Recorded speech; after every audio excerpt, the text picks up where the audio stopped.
This week represents a rare victory for Australian sovereignty.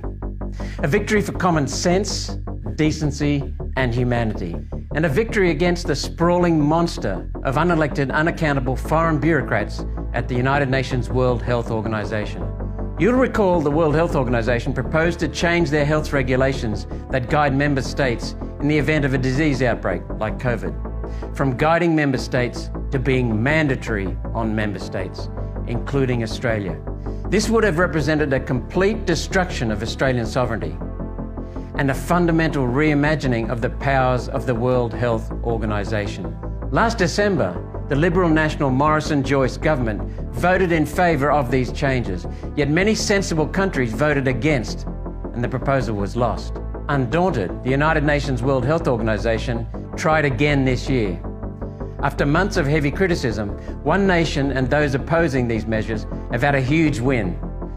The final report from the International Health Regulations Review Committee, released this week, has dropped the proposed changes. The United Nations World Health Organization will remain an advisory body. Dystopian demands such as allowing the World Health Organization to make binding health orders, overriding state and federal control, have been tossed out. This includes the proposed powers that would have allowed the World Health Organization to control systems for proof of vaccination or vaccination status, quarantine procedures, citizen travel and mobility, forced vaccination, lockouts, lockdowns, mandatory detention, and other completely unacceptable infringements on people.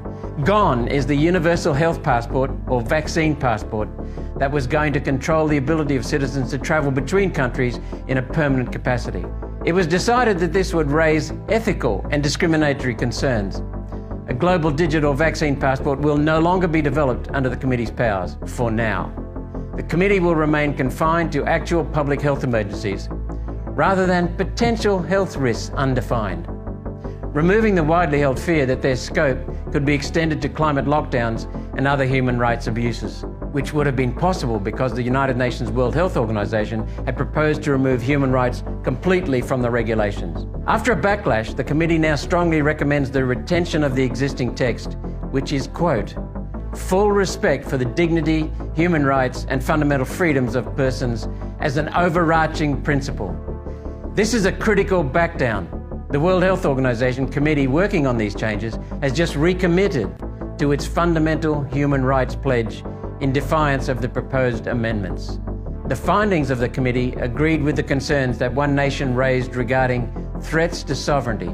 In their final report, the committee said it was, quote, concerned that the proposals may unduly impinge on the sovereignty of state parties and make recommendations binding instead of voluntary.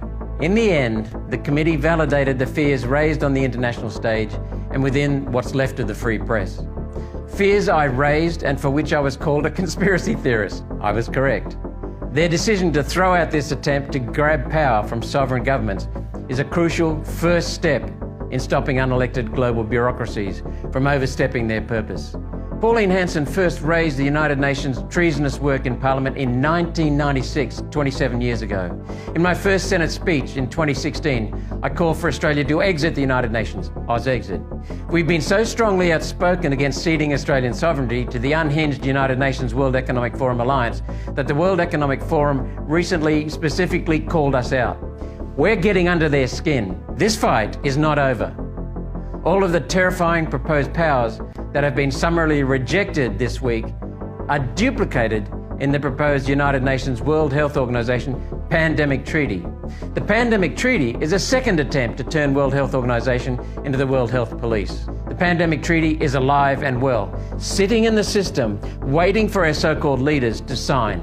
If the Pandemic Treaty were to be approved, it would enforce all of the binding health powers that others in World Health Organization have just rejected. What a mess. The United Nations World Health Organization is too big, too bureaucratic, too removed from the people it's supposed to help. It's corrupt, incompetent, dishonest, and above all else, too close to the big pharmaceutical industry. The next step to protect Australia's health sovereignty is to make sure that the Pandemic Treaty is completely rejected and that the Prime Minister does not sign it. For concerned Australians who have written to their members of Parliament and who received a stock reply saying the treaty has to go through Parliament first, that's actually not true. The World Health Organization Pandemic Treaty includes a provision that it becomes binding on Australia the moment our World Health Organization representative signs it.